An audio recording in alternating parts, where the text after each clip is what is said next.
One way that workers can increase their bargaining power and capture more of that output so that the price setting curve shifts up towards the labor productivity line is through labor unions. And so, labor union is just a worker organization that negotiates pay and conditions of employment.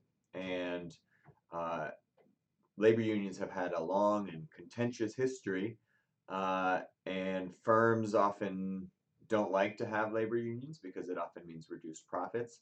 But many sort of advanced industrial companies and countries, excuse me, have sort of learned to live with labor unions. So we can see that while the share of employees covered by collective bargaining agreements, which are the contracts that unions negotiate with employers, is really low in some countries like the United States, Japan, and South Korea. It's almost 100% in other countries, countries like France and Sweden and the Netherlands. And these are countries that are rich and developed, comparable to the United States. So when we think about wage bargaining, so this is obviously one of the key roles of labor unions. And here now the wage is not set by the employer where they make a take it or leave it offer to employees based on an employee's best response curve, but it's instead negotiated between the union and the firm. And the bargain wage can be above that wage setting curve, right? The wage setting curve is all about the employment rent and the worker's fear of losing that job. But the union can threaten to go on strike and therefore reduce the profits of the employer if they don't pay a higher wage. So if we think about the bargaining curve, it may basically shift the wage setting curve, right? So the bargaining curve gives the wage that the union and the employer will bargain for every level of employment.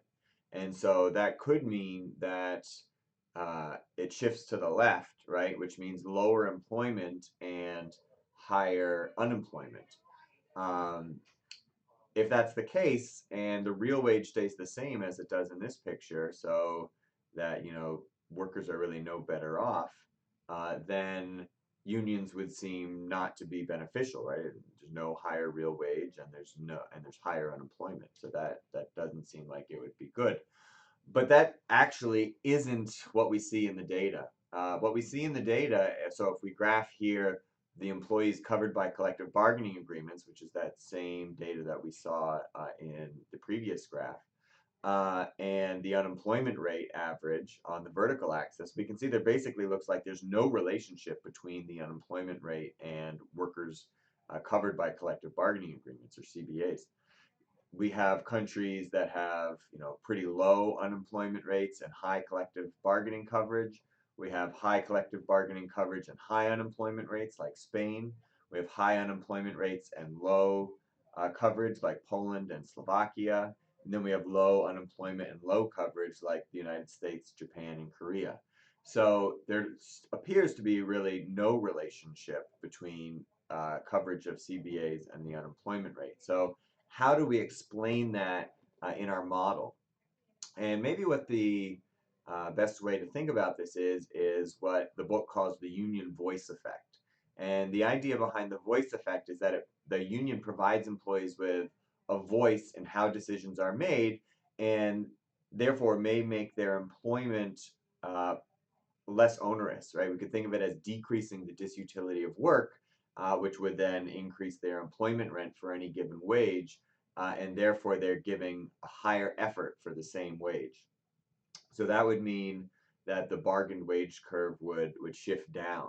Um, and in that case, we could get either higher unemployment or lower unemployment, which is what we see in the data, right? We could move to point Y instead. Um, that said, so there could be other policies in place, right, that would shift these wage setting or price setting curves. Education and training could shift the labor productivity curve up, which would shift both the wage setting, which would shift the price setting curve up, right, which would increase wages.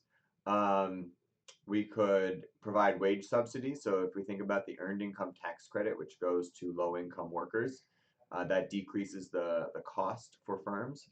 Um, and that would shift the price setting curve.